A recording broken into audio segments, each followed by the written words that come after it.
Kupp back, JT back, Breece Hall no longer on a snap count. This is a wild week. I'm not going to waste your time talking about the guys at the very top. You already know, yes, you were starting Christian McCaffrey, Justin Jefferson, Tyreek Hill, Adams, Diggs, Bijan, Pollard, A.J. Brown, and Amon-Ra St. Brown. If St. Brown plays, please keep in mind that he has not been practicing this week. But if he is going to be active, he will be in your starting lineup. But we need to talk about some of these other names, starting with Jamar Chase. It's crazy to even mention that he may not be a startable player. Of course, you are still starting Jamar Chase, even if Joe Burrow's injured. Even if, the Bengals are actually only favored by 3 points in this game. And clearly, Joe Burrow is one of the worst quarterbacks in the NFL at this point. Just because the injury, of course. If you are looking at the amount of total points scored this season, the Cincinnati Bengals are at the very bottom of this list because of Joe Burrow. But it doesn't matter. Jamar Chase is active. You play Jamar Chase. CeeDee Lamb will be our next guy. With Lamb, he hasn't really lived up to expectations this year, but it's because the Dallas Cowboys defense have made it where you don't have to throw the ball in the second half if you're Dallas. Now, it's a tough matchup going up against San Fran, and I'm very excited to watch this game. But even if this is a great 49ers defense, and maybe it's actually just nice that they're going to have to actually throw the ball in the second half. Josh Jacobs, our next back. Y'all know Jacobs has been a buy low guy for us pretty much every single week this season. Happy to see that it is working out. Right now, he's leading the NFL in receiving yards at the running back position. If you're playing in a non-PPR format, Jacobs would be lower though. And DeAndre Swift, our next back, running behind the best offensive line in the NFL. The man runs 15 yards before a defender is even in his vicinity. With DeAndre Swift, you don't really have to worry about the Kenneth Gainwell usage either. He would be higher if it wasn't for Jalen Hurts vulturing rushing touchdowns. Derrick Henry will be our next player. This should be a close game against Indy. Right now, the Colts are favored by 2 points now that Jonathan Taylor is in this game. So yeah, maybe we have to say, oh, okay, well, blah, blah. No, if the game's close, Derrick Henry will have usage. The games where Derrick Henry looks really bad this year are the games where Tennessee just gets completely blown out. Now, Kyren Williams will be our next back. Super tough matchup going up against the Eagles. The Eagles have arguably one of the best, if not the best, rush defenses in the entire NFL. But with Kyren Williams, so running back that has one of the best workloads in the NFL, seeing 20 plus touches pretty much every single week. He has the red zone role and he gets targeted out of the backfield. Devonta Smith, Chris Olave, Puka Nacua will all be our next wide receivers. Really, the guy to look at will be Puka. You have Cooper Kupp coming back in, and y'all know I've been advocating for quite some time now to go through and sell Puka for Devonta Smith, to go through and sell Puka for Chris Olave. And up until this point, I have looked like an idiot, and I probably am an idiot. I've been wrong every step of the way with Puka Nacua. I think that this is the week where now we play Olave, now we play Devonta Smith ahead of him because of Cooper Kupp coming back into this offense. And if you look at this video of Cooper Kupp at training camp, it looks like he will be good to go this weekend. So yeah, fire up Cooper Kupp as well. We'll have Kupp at 19. I understand maybe Kupp may be on a snap count. Maybe Kupp isn't his usual self right away, which is why we're going to have him a little bit lower in these rankings than otherwise, which is why we're not going to have him ahead of guys like Smith, Olave, Puka. I'll tell you, going into week 6, if we see that Cooper Kupp is for sure 100% good to go, Cooper Kupp then at that point will probably be up there around the A.J. Brown range. Now, Saquon Barkley will be our next player. I'm assuming that Barkley's going to play. He's been practicing all week, but he did practice all last week as well. But even if Barkley plays, it's hard to go through and rank him as like a top 5 running back when this Giants offensive line looks like the worst offensive line in the NFL. And right now you actually have the Miami Dolphins as like 11-point favorites in this game, the largest spread of any game this week. And in that game, if you want to check out a free to a special pick'em more than less than half a passing yard, you can find that link to Underdog Fantasy in the description, in the comment section. My favorite pick'em on Underdog this week is going to be Nico Collins for more than 58.5 total yards. And if you use promo code FLOCK, you're going to get that to a special pick'em. You're going to get a 100% deposit match. You're going to get our rest of season fantasy football rankings and tiers. And I got everybody hooked up. Doesn't matter if you're new to Underdog or you signed up to Underdog 2 years ago with promo code FLOCK. If you had used promo code FLOCK next week, I got you hooked up with a Justin Herbert special pick'em as well. More than less than half a passing yard. Super happy I was able to get you all that. So make sure you are taking advantage. Now, Travis Etienne will be our next back at 21. Etienne, great workload. He's going out there. He's getting his 20 carries. He's getting his 3 to 4 targets every single week. I want to believe that he's a talented back, but Lawrence hasn't been great. This offense has been disappointing. The matchup against Buffalo is really tough. And ultimately, if we want to see ETN take that next step, it all does hinge on what we're going to get from Trevor Lawrence. Now, David Montgomery will be our next running back at 22. I do want to stand by that if you're playing in a full PPR format, I think Jahmyr Gibbs continues to expand his role in this offense, and Montgomery really won't be ranked this high for the rest of the season, but specifically for this week and a phenomenal game where you're about 10-point favorites over the Carolina Panthers, where you're going to be able to run the ball over and over and over again. I think you have to be excited about Montgomery. Aaron Jones will be our next player. With Aaron Jones, I mean, this is a running back that I don't necessarily want to say, oh, okay, let's ignore everything that's happened. But ultimately, last week, he was playing on a snap count. They told us he was going to be fully good to go before the game. I'm operating under the assumption that Aaron Jones and Christian Watson, someone we'll talk about later on, are fully good to go, knowing that they just had a 10-day break from last Thursday. Now, Jonathan Taylor, next to Zach Moss, just essentially the starting running back for the Indianapolis Colts will be our next guy, which should be Jonathan Taylor at this point. I mean, you're going up against Tennessee, really tough rush defense. And once we actually see Jonathan Taylor on the field and once we see him at 100%, then I think similar to Cooper Kupp, so will be a player that continues to rise in these rankings. We'll have James Cook and Devon Achane as our next few players. With Achane, this is a running back that looks a little bit more appealing, similar to what we'll talk about with Raheem Mostert in a second, as it looks like Jeb Wilson Jr. will not be playing this weekend. Super hard to find actual accurate reports with Jeb Wilson Jr., so I'm going to try to keep y'all updated. Y'all know we'll be live streaming every single day. If Wilson does come back into this offense, then you may have to move Achane down just a little bit in these rankings. Now, dropping down to our next tier, we'll stay in this offense. We'll be looking at Jalen Waddle. Yes, Waddle has been bad. Yes, Waddle has been disappointing. Ultimately, I'm still standing by Jalen Waddle. Everywhere I have him, I'm still going to be starting him. This is an elite level offense. We saw last year as well that Jalen Waddle was an extremely volatile wide receiver where he would go for a couple weeks with not much production and then spike up and be a week winning receiver. I think that this is just natural wide receiver volatility that you have and when you're playing alongside an elite level alpha. We talked about this when we listed off A.J. Brown as a buy low candidate after 2 very disappointing weeks at the beginning of the season, saying, you know what? He's in an elite offense. He's a great talent. He has to share this role with Devonta Smith. There are going to be ebbs and flows. He's going to have some massive weeks. He's going to have some dud weeks. I think you're going to get the same thing from Waddle. Nico Collins will be our next player. I had a lot of people asking us in the comment section if we could move Nico Collins up these rankings when we put out our wide receiver rankings. Please let me know, like, are y'all ranking Nico Collins over guys like David Montgomery for your flex spot this week? Obviously does look like a must-start option.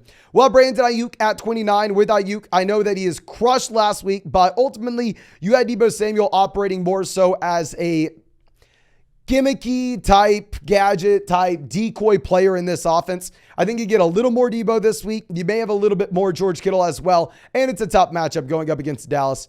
Now, Pittman will be our next guy. Love the matchup against Tennessee. We know that we've historically seen that with this Tennessee Titans offense, you have to go out there and you have to, defense, you have to throw the ball against them. Really, the only time we saw that not work was with Joe Burrow injured last week. Alvin Kamara will be our next player at 31 with Kamara. Obviously, you want him in a full PPR format, non-PPR league. He would be much lower than this. I mean, it should be a close game with the New England Patriots, where I believe New England's favored by 1.5 at this moment. Now, the player that will be moving up the most in these rankings in comparison to our rankings earlier this week will be Breece Hall. Breece Hall has the best matchup you could ever dream of, going up against the Denver Broncos defense that has been the worst defense by far and away so far this season. They, allowed Khalil Herbert to run all over them last week.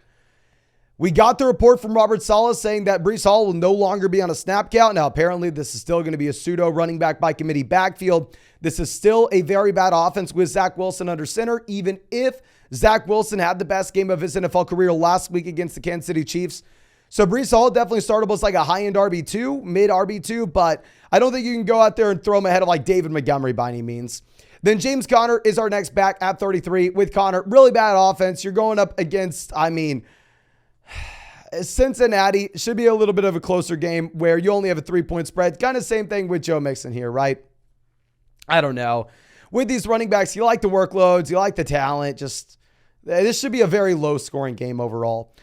Now, our next back, Raheem Mostert, is kind of shaping up to be a must-start running back at this point. Like we said, you're in a spot where you have no Jeb Wilson Jr., If Jeff Wilson Jr. does play, then at that point, you're going to lower him down. And I understand, yes, I mean, we're ranking Achane and Mostert this high, but keep in mind, they are favored by like 10, 11 points against the Giants. This will be a game where they score a ton of points, and this will be a game where they run the ball consistently in the second half. I mean, Calvin Ridley will be our next wide receiver. With Ridley, he's going up against a defense in Buffalo that just shut down Tyreek Hill and Jalen Waddle. You don't love the matchup. I mean, Calvin Ridley has been bad lately as well.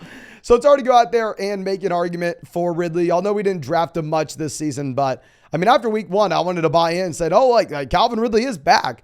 Now, our next guy will be Deebo Samuel. With Deebo, yes, last week was horrendous. He wasn't fully healthy. I think that he should be healthy this week, and I don't expect as much of a gimmicky type role.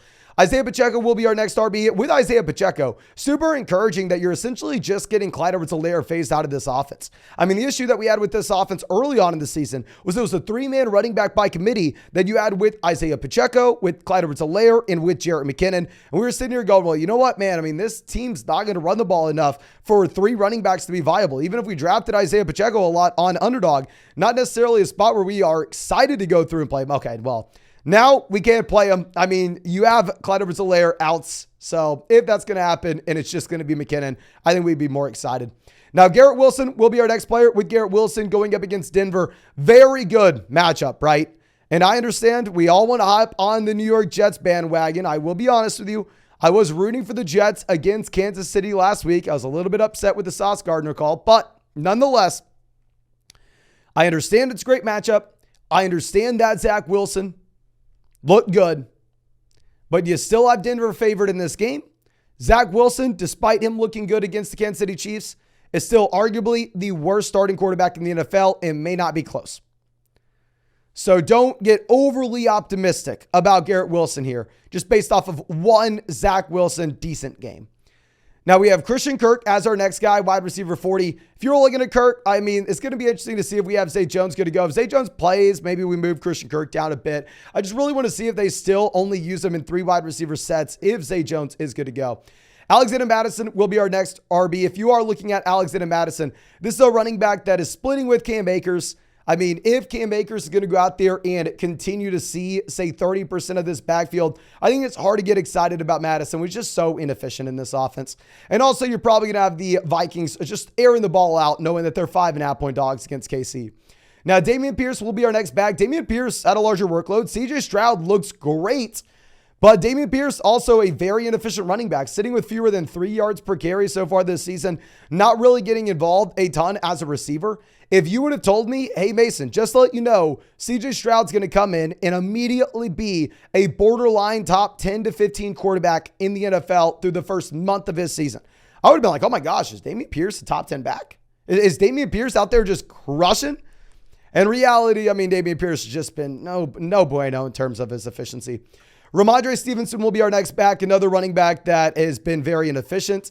The reason we're going to put Ramondre behind Pierce is just Mac Jones in this Patriots offense looks a lot worse than what we've had in Houston as of late. So it would be difficult for us to go out there and rank Ramondre ahead of Pierce.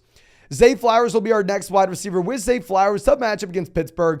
Also, if you're looking at this, you may have Odell Beckham Jr. and Rashad Bateman good to go this week. If that were to occur, you actually probably move Zay Flowers down these rankings just a bit. Like I said, we'll be streaming every single day. Don't worry, subscribe, and we'll give you all updates with those guys.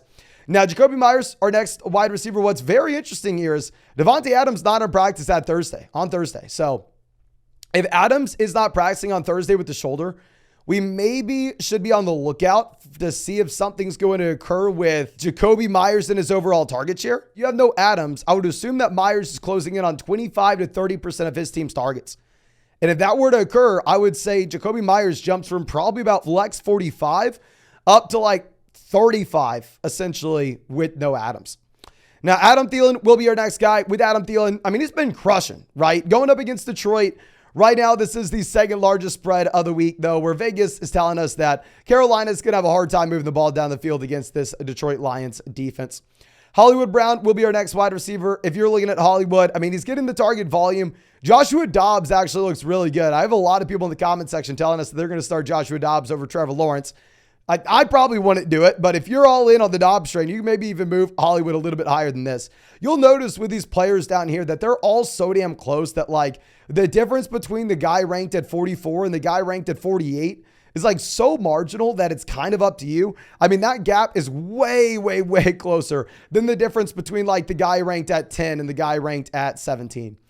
Now, going over to our next player, we will be looking at Miles Sanders. With Sanders, we're going to be monitoring this injury. I mean, last week you had Chuba Hubbard with more touches, Chuba Hubbard with more snaps. And the issue is Chuba Hubbard's kind of in the game just more often if the Carolina Panthers are trailing. It's a game where they are massive dogs. So if they're massive dogs, it's hard to get excited about Miles Sanders, who's more so being used on first and second down, where they're probably not going to look to run the ball in the second half, which is why you see we have Adam Thielen ranked ahead of Sanders. And we have DeAndre Hopkins at 49. With Hopkins, his usage in Tennessee is going down. I don't know if this is just due to the ankle issue that he's been dealing with, but the snaps, the routes run, the targets, just straight downhill for DeAndre Hopkins at this moment. I mean, not a super efficient offense that we want a piece of in the first place, right? Now, Gabe Davis is in that super efficient offense. We've talked about this before, but Gabe Davis is always an interesting ranking because he's a wide receiver that's touchdown dependent. Typically, we want to avoid those players that are TD dependent, especially at the wide receiver position. Maybe you can be a little more excited about a touchdown dependent running back. But if you ever were going to be touchdown dependent, specifically at the wide receiver position, you probably want that to be for the best offense. I don't say best. One of the best offenses in the NFL with the Buffalo Bills.